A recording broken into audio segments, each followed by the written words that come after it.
کہ بندہ مٹ جائے نہ آقا پہ وہ بندہ کیا ہے، بندہ مٹ جائے نہ آقا پہ وہ بندہ کیا ہے، بے خبر ہو جو غلاموں سے وہ آقا کیا ہے۔ مجھ کو پکڑے جو قیامت میں فرشتے تو کہیں تو نے دنیا میں عمل نیک کیا کیا کیا ہے، میں یہ رو رو کے پکاروں میرے آقا آنا، میں یہ رو رو کے پکاروں میرے آقا آنا، ورنہ اس درد بھرے دل کا ٹھکانہ کیا ہے۔ میں سیاہ کار جو چلاؤں تو غوغا سن کر لوگ آ جائیں کہ دیکھیں یہ تماشا کیا ہے، جمگٹھا دیکھ کے مخلوق کا آ جائیں حضور، آ کے فرمائے فرشتوں کو یہ تماشا کیا ہے۔ یوں کرے عرض فرشتے کہ ہے گنہگار ایک، یوں کرے عرض فرشتے کہ گنہگار ہے ایک، ہم یہ کہتے ہیں کہ اب تیرا منشا کیا ہے۔ میں جو سرکار کو دیکھوں تو پکاروں واللہ، میں جو سرکار کو دیکھوں تو پکاروں واللہ، ایسے سرکار کے ایسے لجپال کے ہوتے مجھے خطرہ کیا ہے۔ سن کے فرمائے محمد میرے دیوانے کو چھوڑ دو اب اس پہ تقاضا کیا ہے، چھوڑ دو اب اس پہ تقاضا کیا ہے۔ محترم حضرات، اللہ تبارک و تعالی نے انسانوں کو زمین پر آباد کرتے وقت اس کی ضرورت کی تمام چیزوں کو فراہم کر دیا اور کائنات کی تمام قوتوں کو ان کی خدمت میں لگا دیا۔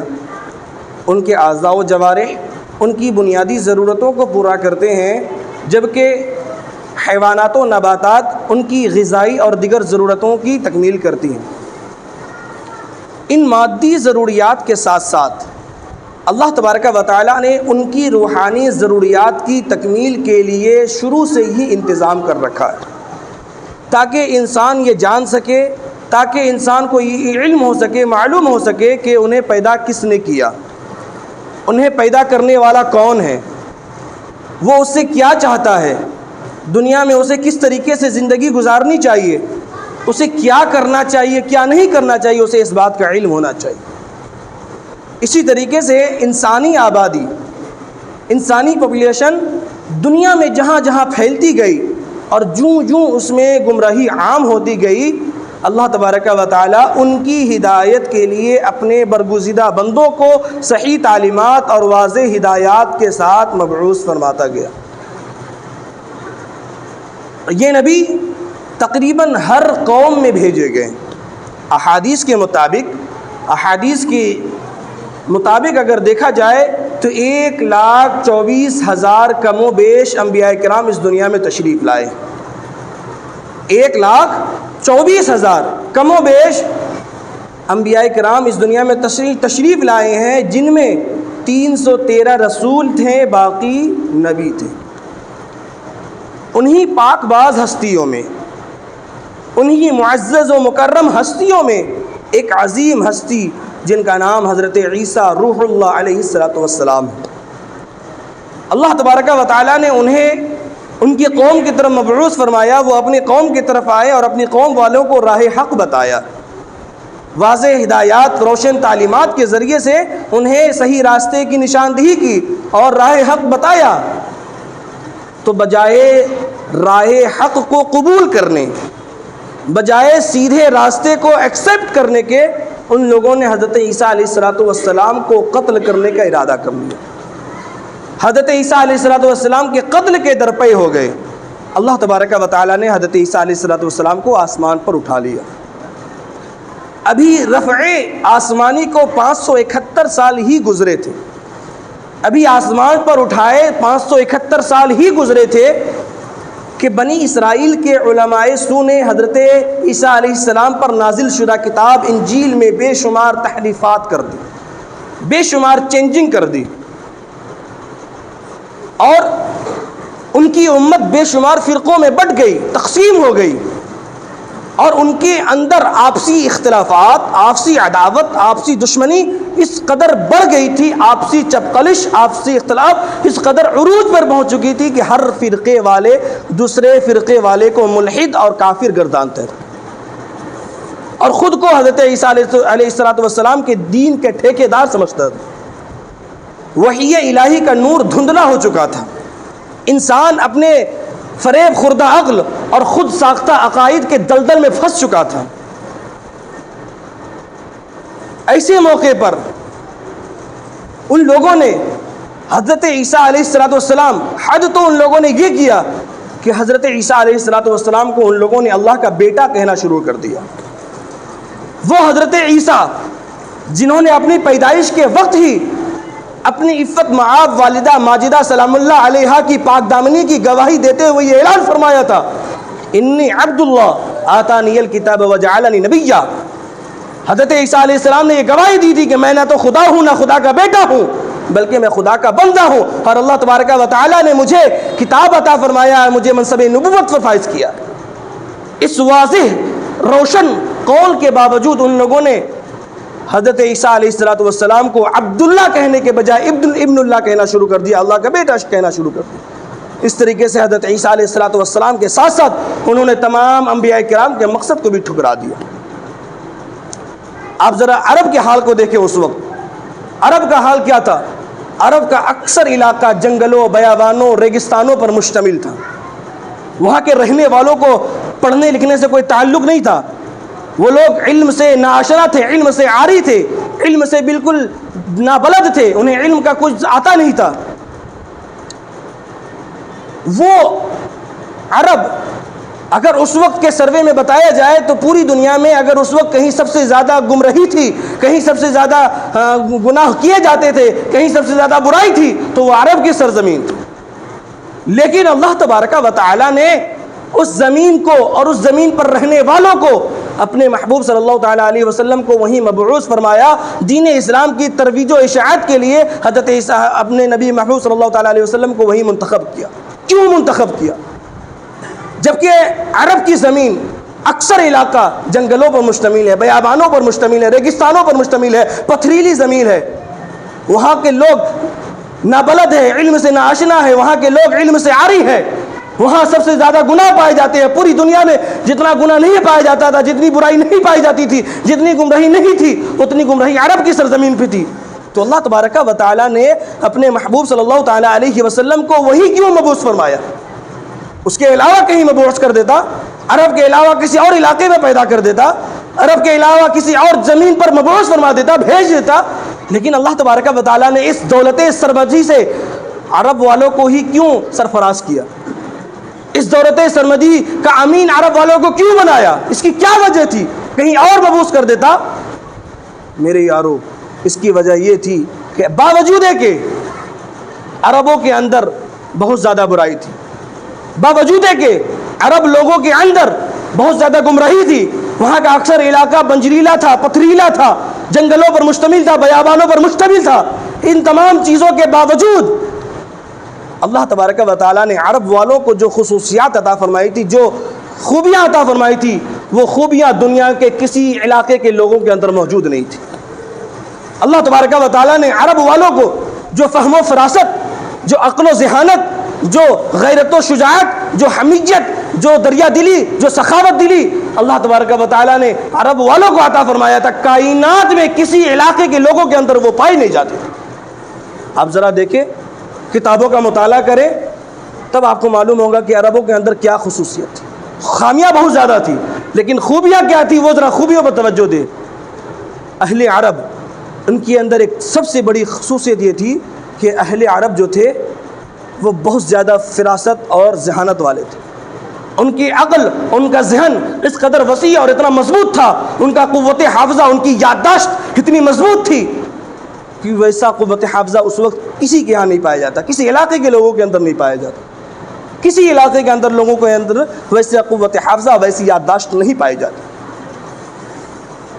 عربوں کا معاملہ کہ عربوں کے یہاں اس وقت وہ لوگ، ان لوگوں کو اللہ تبارک و تعالیٰ نے بلا کی قوت حافظہ عطا فرمائی تھی کہ وہ لوگ اپنے جنگوں کی تعلیمات، اپنی دیگر چیزوں کی تفصیلات اپنے ذہنوں میں محفوظ کیا کرتے تھے، ذہنوں میں محفوظ کیا کرتے تھے۔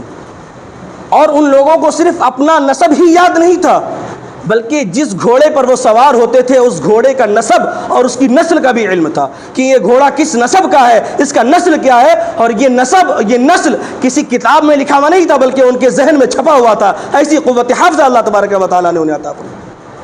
کہیں پر اگر محفلیں منعقد ہوتی، فصحاء بلغاء کو بلایا جاتا خطبہ کو بلایا جاتا، جس طریقے سے ہم اور آپ محفلیں منعقد کیا کرتے ہیں، جلسے جلوس کیا کرتے ہیں، تقاریر کے لیے مقررین حضرات کو بلایا کرتے ہیں، نعت خوانی کے لیے نعت خواں کو بلایا کرتے ہیں، تو وہ لوگ بھی جب محفلیں کیا کرتے تھے اور فصحاء بلاغا کو بلایا کرتے تھے، خطبہ کو بلایا کرتے تھے، جو خطبہ، جو فصحاء، جو قصیدہ سناتے، جو خطبہ دیتے، ایک بار سننے سے سارے قصیدے ان کے ذہن میں محفوظ ہو جایا کرتے تھے، پورا کا پورا خطبہ ان کے ذہن میں چھپ جایا کرتا تھا۔ ہے ایسی قوت حافظہ آپ کے اندر؟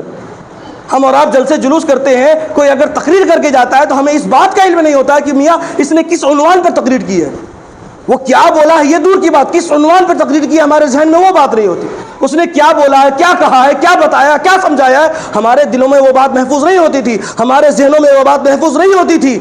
لیکن اللہ تبارک و تعالیٰ نے اس عرب والوں کو ایسی قوت حافظہ اور ایسی یادداشت دیا تھا کہ ایک بار سننے سے پورا کا پورا قصیدہ، پورا کا پورا خطبہ ان کے ذہن میں چھپ جایا کرتا تھا، رچ اور بس جایا کرتا تھا، ایسی قوت حافظہ۔ فرانس کے وزیر تعلیم دردی نے یہ اعتراف کیا ہے، وہ یہ کہتا ہے کہ عرب زبان میں جو وسعت ہے وہ کسی زبان میں نہیں، عرب زبان میں جو وسعت ہے وہ کسی زبان میں نہیں، اس لیے کہ عربوں کے یہاں ہر چیز کے بے شمار نام اور مترادفات موجود تھے، ہر چیز کے۔ آپ دیکھیں کتاب اٹھا کر کے، ان لوگوں کے یہاں شہد کے لیے 80 نام تھا، ان لوگوں کے یہاں سانپ کے لیے 200 نام موجود تھے، ان لوگوں کے لیے شیر کو پکارنے کے لیے 500 نام موجود تھے، ان لوگوں کے لیے گھوڑے کے لیے 1000 نام موجود تھے، ان لوگوں کے لیے تلوار کے لیے 1000 نام موجود تھے، مصائب و آلام کو بیان کرنے کے لیے ان لوگوں کے یہاں 4000 الفاظ موجود تھے۔ اور حد تو یہ ہے، اگر سنیں گے تو یقیناً آپ کو معلوم ہوگا کہ ان کی قوت حافظہ کیسی تھی۔ حد تو یہ ہے کہ اس وقت وہاں نہ تو کوئی ڈکشنری موجود تھی، نہ کوئی لغت موجود تھا، نہ کوئی کتاب موجود تھی، یہ سارے کے سارے نام، یہ سارے کے سارے مترادفات اگر کہیں محفوظ تھا تو ان کی ذہنوں میں محفوظ تھا۔ اس وقت کوئی ڈکشنری نہیں تھی۔ ابھی نہ ہمیں اور آپ کو کوئی چیز معلوم کرنا ہو کہ بھائی اس کا معنی کیا ہے، اس کی میننگ کیا ہے، تو ڈکشنری دیکھ لیا، لغت دیکھ لیا، گوگل کر لیا۔ اس وقت نہ گوگل تھا، نہ ڈکشنری تھی، نہ لغت تھا، اگر کہیں پر محفوظ تھا تو ان کی ذہنوں میں وہ بات محفوظ تھا۔ تو کیسی ذہانت اور کیسی فراست اللہ تبارک و تعالیٰ نے انہیں عطا فرمائی تھی۔ ایک ایک چیز کے اتنے نام، اور وہ سارے کے سارے نام کہاں محفوظ ہیں؟ ذہنوں میں محفوظ ہے۔ کتنا مضبوط اور کتنا پاورفل ذہن اللہ تبارک و تعالیٰ نے انہیں عطا کیا۔ حماد نامی ایک شخص ہے، وہ کہتا ہے خلیفہ کے، اس وقت کے خلیفہ ولید سے کہتا ہے کہ میں یہاں کھڑے کھڑے آپ کو 100 قصیدے سنا سکتا ہوں، کھڑے کھڑے 100 قصیدے آپ کو سنا سکتا ہوں، ہر قصیدہ 20 اشعار سے لے کر کے 100 اشعار پر مشتمل ہوگا، اور میں کھڑے کھڑے وہ 100 قصیدہ آپ کو سنا سکتا ہوں۔ کیا قوت حافظہ تھی، کیسی بلا کی قوت تھی ان کی، ذہن یادداشت کتنا مضبوط تھا۔ 100، یہاں تو ہمیں اور آپ کو چند اشعار یاد نہیں رہتے، یہاں تو ہمیں اور آپ کو چند باتیں یاد نہیں رہتی ہیں۔ ان لوگوں کو اللہ تبارک و تعالیٰ نے یہ قوت حافظہ عطا فرمائی تھی۔ ایک خصوصیت تو ان کے اندر یہ تھی۔ اب ذرا دوسری خصوصیت دیکھیے، اللہ تبارک و تعالیٰ نے انہیں جو دوسری خصوصیت عطا فرمائی تھی، وہ دوسری خصوصیت یہ تھی کہ ان کی سخاوت اور دریا دلی۔ جتنے سخی وہ لوگ تھے، جتنا دریا دلی ان کا تھا معاملہ، وہ ہمارے اور آپ کے اندر پایا نہیں جاتا ہے۔ جو خوبی ان کے اندر پائی جاتی تھی، اس وقت کائنات کے کسی علاقے والوں کے اندر وہ خوبی نہیں پائی جاتی تھی۔ عربوں کے یہاں یہ رواج تھا کہ وہ لوگ رات میں اونچے ٹیلوں پر، اونچے جگہ پر آگ روشن کر دیا کرتے تھے۔ کیوں روشن کیا کرتے تھے؟ اس لیے روشن کر دیا کرتے تھے تاکہ کوئی مسافر جب رات میں گزرے تو اس آگ کو دیکھ کر کے وہ میرے گھر میں تشریف لائے، تاکہ میں اس کی مہمان نوازی کر سکوں۔ کس لیے آگ کو جلایا کرتے تھے؟ تاکہ کوئی مسافر، بھٹکا ہوا مسافر اگر آگ کو دیکھے تو آگ کو دیکھنے کے بعد وہ یہ جان سکے کہ یہاں پر کوئی گھر موجود ہے، اور اس آگ کو دیکھ کر کے وہ میرے یہاں آئے اور میں اس کی مہمان نوازی کروں۔ اور جب کوئی مہمان آتا تو وہ لوگ مہمان نوازی میں حد کر دیا کرتے۔ ہمارے اور آپ کی طرح نہیں کہ اگر گھر میں کوئی مہمان آ جائے تو منہ بسار لیں گے اور بڑی تکلیف ہوگی، نہ جانے کیا کیا بولیں گے، کون آ گیا، کہاں سے آ گیا، اب اس کو کھلانا پڑے گا، نہ جانے کیا کیا خرچہ ہوگا۔ ہمارے اور آپ کی طرح ان کا ذہن نہیں تھا۔ ارے ہم اور آپ ہوتے کون ہیں کھلانے والے؟ ہمارے اور آپ کے اندر کیا یہ طاقت ہے کہ ہم اور آپ کسی کو کھلا سکتے ہیں؟ مہمان تو اللہ کی رحمت ہوا کرتی ہے، مہمان تو برکتوں کو لے کے آیا کرتا ہے۔ مہمان اگر آ کر کے آپ کے دسترخوان پر کھائے گا تو وہ اپنا خوراک کھائے گا، اپنا رزق کھائے گا۔ آپ کون ہوتے ہیں کھلانے والے؟ آپ کو تو یہ شکر ادا کرنا چاہیے کہ اللہ تبارک و تعالیٰ نے آپ کو یہ موقع فراہم کیا کہ آپ کسی کی مہمان نوازی کر رہے ہیں. کوئی آپ کے یہاں مہمان بن کر کے آ رہا ہے, رحمت بن کر کے آ رہا ہے, برکت لے کر کے آ رہا ہے, آپ کو اس بات پر خوش ہونا چاہیے. لیکن یہاں لوگوں کا معاملہ کیا ہے؟ مہمان آ جائے تو منہ بسار لیں گے, مہمان آ جائے تو ہمارے چہرے کے ایکسپریشن بدل جائیں گے, نہ جانے کیا کیا چیزیں نکلتے ہیں ہمارے ذہنوں سے. وہاں کا معاملہ یہ نہیں تھا. رات میں آگ جلا رہے, کس لیے جلا رہے؟ تاکہ آگ کو دیکھ کر کے کوئی آئے اور میں اس کی مہمان نوازی کروں. عرب کا ایک بہت ہی مشہور شعر ہے, وہ شعر کیا ہے؟ کسی شاعر نے لکھا ہے, اوقد فإن الليل ليل قر, اوقد فإن الليل ليل قر وريح يا واقد ريح سر الا يرى نارك من يمر وإن جلبت زيفا فأنت حر. شعر سنے سمجھے پھر معلوم ہوگا ان کی سخاوت, دریا دلی کیا ہے. وہ کہتا ہے, ایک شاعر کہتا ہے, اوقد فإن الليل ليل قر, اے واقد, واقد نام ہے, اے واقد تو اونچے ٹیلے پر آگ کو جلا, اونچے ٹیلے پر آگ کو جلا, رات بہت ٹھنڈ ہے, سرد ہوائیں چل رہی ہے. اللہ یرا نارک من یمر, ہو سکتا ہے شاید کوئی تیری جلتے ہوئے آگ کو دیکھ کر کے آ جائے. اللہ یرا نارک من یمر, شاید کوئی گزرنے والا تیری آگ کو دیکھ لے, اور دیکھنے کے بعد وَإِن جَلَبَتْ زَيْفًا فَأَنْتَ حُرٌّ, اور اگر تیری آگ کو دیکھنے کے بعد کوئی آدمی میرے گھر میں آ گیا مسافر بن کر کے, مہمان بن کر کے, تو تیری آگ کو دیکھنے کی وجہ سے اور میرے یہاں مسافر بننے کی وجہ سے میں تجھے یہ بشارت دیتا ہوں کہ تو آزاد ہو جائے گا, تو غلام نہیں رہے گا. کتنی بڑی بات. ایک انسان, ایک مالک اپنے غلام سے کہہ رہا ہے کہ تم آگ کو جلاؤ, اور اگر آگ کو جلاتے ہو, اس آگ کو دیکھ کر کے کوئی میرے پاس آ جاتا ہے مہمان بن کر کے, تو اس کا انعام تمہیں یہ ملے گا کہ تم میرے غلام نہیں رہو گے بلکہ تمہیں آزاد کر دیا جائے. صرف مہمان نوازی کے لیے. اور صرف وہ لوگ صرف آگ نہیں جلایا کرتے تھے. ہو سکتا ہے کوئی مسافر جو آ رہا ہو, نابینا ہو, دیکھ نہ سکتا ہو, تو آگ دیکھ کر کے اگر نہ آئے تو وہ لوگ آگ جلاتے تھے, تو آگ کے اندر خوشبودار کوئی چیز ڈالا کرتے تاکہ خوشبو چاروں جگہ پھیلا کرتی تھی. ہو سکتا ہے کوئی مسافر, کوئی بھٹکا ہوا مسافر, اس کے اندر اس کو نابینا ہو, اسے دکھائی نہ دے سکتا ہو, تو وہ خوشبو سونگھ کر کے میرے یہاں آ جائے اور میں اس کی مہمان نوازی کروں. اور صرف اسی پر بس نہیں ہے, وہ لوگ راتوں میں اپنے گھر میں کتے رکھا کرتے تھے. کتے تو اس وجہ سے بھی رکھا کرتے تھے میرے ریوڑ کی حفاظت ہو سکے, میرے ریوڑ میں جو بھیڑ ہے, جو بکریاں ہیں, جو چوپائے ہیں, جانور ہیں, اس کی حفاظت کرے. اور اس وجہ سے بھی رکھا کرتے تھے کہ جب ہم کتے کو رکھیں گے تو رات بھر وہ کتا بھونکے گا, اور جہاں جہاں اس کی آواز جائے گی مسافر اس آواز کو سن کر کے میرے یہاں آئے گا تاکہ میں اس کی مہمان نوازی کروں. سخاوت, دریا دلی. دیکھیں بتاؤں واقعہ, آپ کو معلوم ہوگا, اگر آپ کے پاس دل ہے تو اس دل کے اندر وہ بات نقش ہو جائے گی, اور آپ ایک وقت کے لیے حیران اور ششدر رہ جائیں گے کہ کیسی سخاوت اور دریا دلی ہے. آپ کہیں گے کہ یہ تو ایک من گھڑت واقعہ ہے, ایسا کچھ نہیں ہے. سنیں, کتابوں میں آتا ہے, سالم بن قحفان, اس کے پاس اس کی بیوی کا بھائی آیا, بیوی کا بھائی یعنی سالہ, وہ آیا تو اس نے اپنے اس بیوی کے بھائی کو ایک اونٹ دیا, اور اپنی بیوی سے کہا کہ اسے ایک رسی دو باندھنے کے لیے, پکڑنے کے لیے. اس کی بیوی نے ایک رسی دیا. پھر اس نے ایک دوسرا اونٹ دیا, بیوی سے کہا رسی دو, اس نے رسی دیا. ایک تیسرا اونٹ دیا, کہا بیوی سے اس کو رسی دو, بیوی نے تیسرا رسی دیا.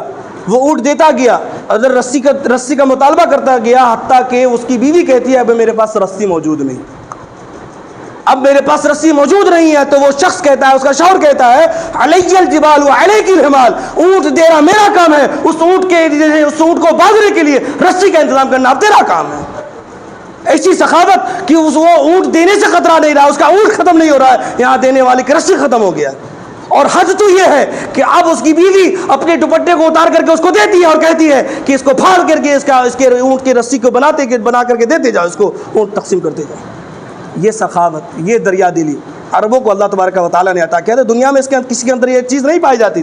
لوگ اپنے مال کو سمیٹ کے رکھنا چاہتے ہیں, میرا مال وہ رکھنا چاہتے ہیں, خرچہ نہیں کرنا چاہتے ہیں, لوگوں میں تقسیم نہیں کرنا چاہتے ہیں, مہمان نوازی نہیں کرنا چاہتے ہیں. جو سخاوت, جو دریا دلی عربوں کے اندر اللہ تبارک و تعالیٰ نے عطا کیا تھا, وہ کائنات میں اس وقت کسی علاقے کے لوگوں کے اندر پائی نہیں جاتی تھی. ایک اور بات ہے, وہ بات کیا ہے ذرا سنیں. ایک شخص جس کا نام عمیلہ فزاری ہے, وہ اپنے ایک دوست کے پاس سے گزرتا ہے جس کا نام ابن عنقا ہے. وہ دوست بیٹھ کر کے گھاس کاٹ رہا تھا. عمیلہ فزاری نے پوچھا کہ بھائی تمہاری یہ حالت کیسی ہوئی؟ تم تو بڑے امیر کبیر ہوا کرتے تھے، بڑے دولت مند ہوا کرتے تھے، بڑا پیسہ تھا تمہارے پاس، اب یہ تمہاری حالت کیا ہے کہ تم بیٹھ کے گھاس کاٹ رہے ہو؟ تو اس نے جواب دیا کہ حادثات زمانہ اور بھائی لوگوں کی معذرت اور تم جیسے کنجوس دوستوں کی وجہ سے، زمانے کے حادثات کی وجہ سے جب میری بری حالت ہوئی تو بھائیوں نے معذرت کر لیا کہ بھائی ہم کچھ نہیں کر سکتے ہیں، اور تم جیسے کنجوس دوستوں کی وجہ سے میری یہ حالت ہوئی۔ تو اس عمیلہ فزاری نے کہا کہ صبر کرو، کل کا سورج طلوع ہونے کے بعد تم میرے برابر ہو جاؤ گے، جیسا میں ہوں ویسا تم ہو جاؤ گے، جیسی میری حالت ہے، میری کنڈیشن ہے، ویسی تمہاری ہو جائے گی۔ وہ کہہ کے چلا گیا۔ اب یہ ابن عنقا رات بھر پریشان، اپنے بستر پہ بے چین، ایک وقت کے لیے بھی نیند نہیں آئی، ایک سکتے کے لیے بھی نیند نہیں آئی۔ یہ کیا کہا اس نے؟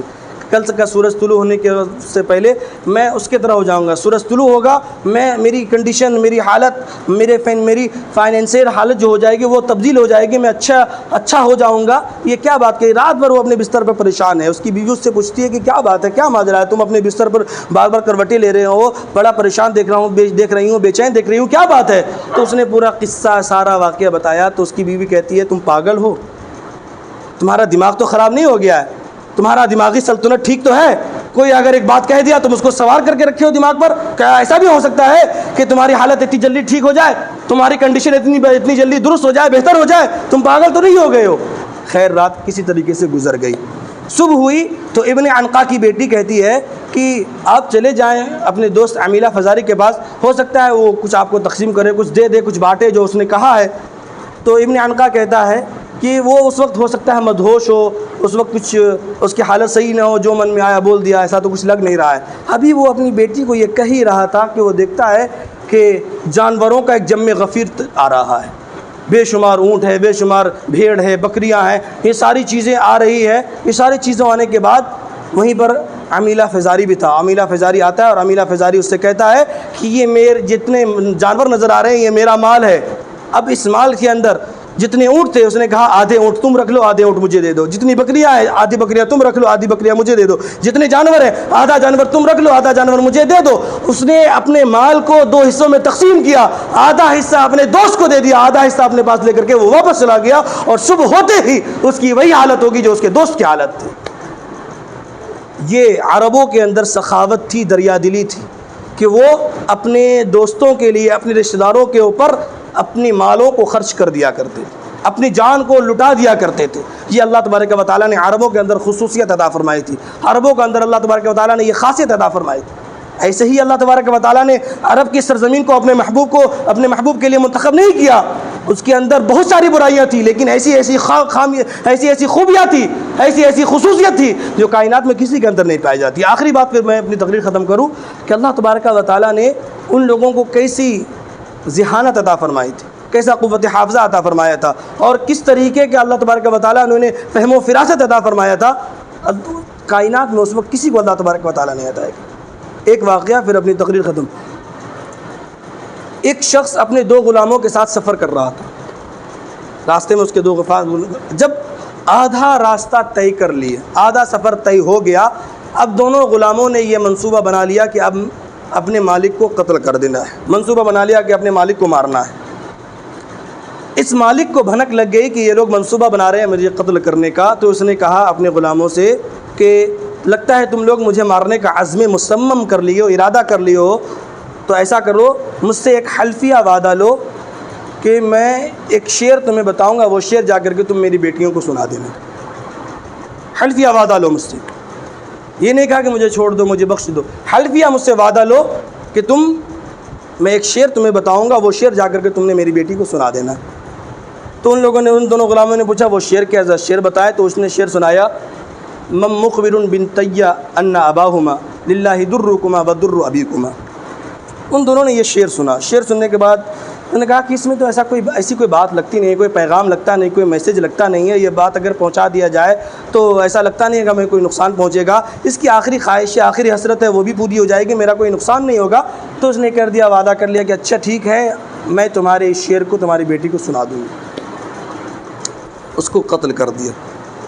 جب قتل سے فارغ ہونے کے بعد جب واپس آیا، واپس آنے کے بعد اس کے گھر والوں کے پاس آتا ہے، وعدے کے مطابق گھر والوں کے پاس آنے کے بعد اس کی بڑی بیٹی کے پاس، بڑی بیٹی کو بلاتا ہے اور کہتا ہے کہ تمہارے والد انتقال کر گئے ہیں اور تمہارے والد نے مجھے ایک شعر بتایا اور وہ تمہیں پہنچانے کے لیے کہا ہے۔ تو اس نے وہ شعر سنایا، اس نے وہ شعر سنا۔ شعر سننے کے بعد وہ کہتی ہے تو کہ ایسا تو کچھ لگ نہیں رہا ہے کہ میرے والد، میرا باپ مجھ سے کچھ کہنا چاہ رہے ہیں، کوئی میسج دینا چاہ رہے ہیں، کوئی پیغام دینا چاہ رہے ہیں، اس شعر سے جو کچھ لگ نہیں رہا ہے۔ اچھا آپ رکے، میں اپنی چھوٹی بہن کو بلا کے لاتی ہوں۔ وہ بڑی بہن اپنی چھوٹی بہن کو بلاتی ہے، بلانے کے بعد پوری بات بتاتی ہے شروع سے لے کے آخر تک، اور اس کے بعد وہ شعر سناتی ہے۔ وہ چھوٹی سی بچی، چھوٹی سی بہن جب وہ شعر سنتی ہے، شعر سننے کے بعد اپنے سر سے دوپٹہ ہٹاتی ہے اور رونا دھونا شروع کر دیتی ہے، آہو فغاں شروع کر دیتی ہے، رونا دھونا شروع کر دیتی ہے، اور لوگوں کو کہنے لگتی ہے کہ اے عرب کے لوگوں، اسے پکڑ لو، اس لیے کہ اس نے میرے باپ کو قتل کر دیا، ان دونوں نے میرے باپ کو قتل کر دیا، مار دیا ہے، اسے پکڑ لو۔ عرب والوں نے کہا کہ تمہارے پاس کون سی دلیل ہے، تم کیسے کہہ رہی ہو کہ اس نے تمہارے باپ کو قتل کیا ہے؟ تو وہ کہتی ہے کہ یہ جو شعر سنایا ہے یہ شعر نامکمل ہے، یہ جو 2 مصرے ہیں یہ 2 مصرے نامکمل ہے، ہر مصرع کسی دوسرے مصرے کا محتاج ہے، ہر مصرع اس کے پاس ایک اور مصرع ہونا چاہیے، اس لیے کہ پہلے شعر کو دوسرے شعر سے کوئی مطابقت ہی نہیں، کوئی مناسبت ہی نہیں ہے، اس کے اندر ہر 2 مصرے کے اندر 2 مصرع تو یہاں موجود ہے لیکن 2 مصرع محفوظ ہے، 2 مصرع محفوظ ہے، محذوف ہے اور مقدر ہے، مخفی ہے، چھپا ہوا ہے، صرف 2 ہی مصرے ظاہر ہے، اس کے اندر اور کچھ ہے۔ لوگوں نے کہا کہ اگر اس کے اندر کچھ اور ہے، کوئی اور پوشیدہ بات ہے، ذرا تم ہی بتا دو کیا پوشیدہ بات ہے۔ تو وہ چھوٹی سی بچی کہتی ہے شعر کچھ ایسے ہے، وہ کہتی ہے شعر ایسے ہے، من مخبر بنتی ان اباہما امسا قتیلا بالفلاۃ مجندلا، کیا کہتی ہے؟ من مخبر بنتی ان اباہما امسا قتیلا بالفلاۃ مجندلا، وہ بیٹی کہتی ہے کہ شعر یہ ہے کہ میرا باپ کہنا چاہتا ہے کہ وہ کون سا شخص ہے جو میری دونوں بیٹیوں کو اطلاع دے دے، میری دونوں بیٹیوں کو یہ خبر دے دے کہ تمہارا باپ قتل کر دیا گیا ہے اور اس کی لاش جنگل میں مٹی سے لت پت پڑی ہوئی ہے۔ اور بیٹی آگے کہتی ہے، دوسرا شعر کچھ یوں ہے، للہ درکما ودر ابیکما لن یبرح العبدان حتی یقتلا، وہ کہتی ہے دوسرا شعر کچھ یہ ہے کہ اے میری دونوں بچیوں، تمہارے اندر جو خوبیاں ہیں وہ اور تمہارے باپ کے اندر جو خوبیاں ہیں وہ اللہ کے لیے ہے، ہرگز ان غلاموں کو مت چھوڑنا، اسے قتل کر دینا۔ اس شعر کے اندر جو بات مخفی تھی، جو شعر کے اندر جو بات پوشیدہ تھی، جب اس چھوٹی سی بچی نے اس پوشیدہ بات کو ظاہر کیا، لوگوں نے تفتیش کیا، اس غلاموں کو پکڑا، اسے مارا کوٹا، تو اس نے اعتراف کیا، اس نے کہا کہ ہاں ہم نے ہی اس کے باپ کو قتل کیا ہے اور قصاص کے طور پہ اس کے باپ کو قتل کر دیا۔ اب ذرا غور کرے، ذرا ذہن پر زور ڈالے کہ اللہ تبارک و تعالیٰ نے عربوں کو کیسی قوت حافظہ عطا فرمائی تھی، فراست، ذہانت، عقل کا معیار اللہ تبارک و تعالیٰ نے کیسے عطا فرمایا تھا کہ عرب والوں میں ایک چھوٹی سی بچی شعر کے اندر جو مصرع محفوظ ہے، جو مخفی ہے، جو چھپا ہوا ہے، اس مصرے کو ظاہر کر دیتی ہے اور اس کے راز کو فاش کر دیتی ہے اور اسے موت کے دہانے تک پہنچاتی ہے۔ وہ عرب والے ہیں، اسی عرب میں اللہ تبارک و تعالیٰ نے اپنے محبوب کا پیدا فرمایا۔ تو اگرچہ عرب والوں کے اندر بڑی خرابیاں تھیں، بڑی خامیاں تھیں، لیکن اللہ تبارک و تعالیٰ نے عربوں کو بڑی خصوصیت بھی عطا کی تھی، تبھی تو اللہ تبارک و تعالیٰ نے عرب کی سرزمین پر اپنے محبوب کا پیدا فرمایا۔ باتیں ابھی بہت زیادہ طویل ہیں، عربوں کے اندر کیا کیا معاملہ، ان کی غیرت، ان کی حمیت، ان کا وفائے عہد، ان کا وفا کرنا، ان کا وعدہ کو نبھانا، اتنی لمبی تفصیل ہے، وقت میرے پاس کم ہے، میں اسی بات پر اپنی تقریر ختم کرتا ہوں کہ اگرچہ اللہ تبارک و تعالیٰ نے اپنے محبوب کو وہاں بھیجا ہے عرب کی سرزمین پر، تو اللہ تبارک و تعالیٰ کی کچھ نہ کچھ مصلیحت ہے اور وہ مصلیحت ان ساری چیزوں پر مبنی ہے۔